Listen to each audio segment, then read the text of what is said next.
আপোনালোকৰ পদক লোকেল মুৰ্গী আৰু কলডিল বনাওঁ। লোকেল মুৰ্গী আৰু কলডিল মই কেনেদৰে বনাওঁ পদকটো আপোনালোকক দেখা আৰু ভিডিঅ'টো ষ্টাৰ্ট কৰোঁ। লোকেল মুৰ্গী আৰু কলডিলটো সকলোৱে বনাব জানেই, তথাপিও মইনো কেনেকৈ বনালোঁ দেখাওঁ বলক।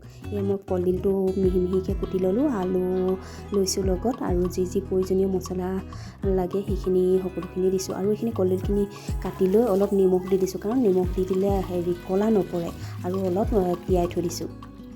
যেতিয়া দিবলৈ হ'ব মই কাঢ়ি লৈ মাংসখিনি দিম। এইফালে আপোনাৰ কেৰাহী গৰম কৰি লৈ তেল দি তাত জিৰা কেইটামান ফুটাই লৈ তাৰ পাছতে পিঁয়াজ, ৰেড চিলি পাউডাৰ, মিট মছলা এইবিলাক দি মাংসখিনি মেৰিনেট কৰি থৈছিলোঁ যেনিবা, অলপ সকলোবিলাক হালধি, তেল, পিঁয়াজ দি তাৰপিছতে এইখিনি তেলত দি দিলোঁ। তেলত দিয়াৰ পাছতে আদা নহৰুখিনিও দি দিলোঁ, তাৰপাছতে অলপ লৰাই দিলোঁ।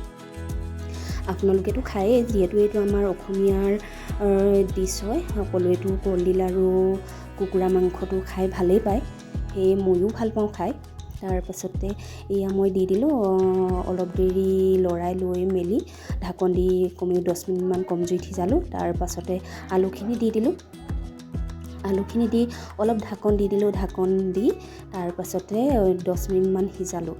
সিজাই লৈ মেলি তাৰপাছতে কলডিলখিনি দি দিলোঁ। যদি আপোনালোকে এই ভিডিঅ'টো চাই ভাল পায় তেনেহ'লে লাইক আৰু কমেণ্ট এটা দিবলৈ নাপাহৰিব কিন্তু, আৰু লগতে নতুনকৈ যদি মোৰ ভিডিঅ'টো দেখা পাইছে অনুগ্ৰহ কৰি চেনেলটো ছাবস্ক্ৰাইব কৰি দিব বুলি আশা ৰাখিলোঁ, আৰু আগলৈও যাতে এনেকুৱা ভিডিঅ'বিলাক চাই থাকিব পাৰে।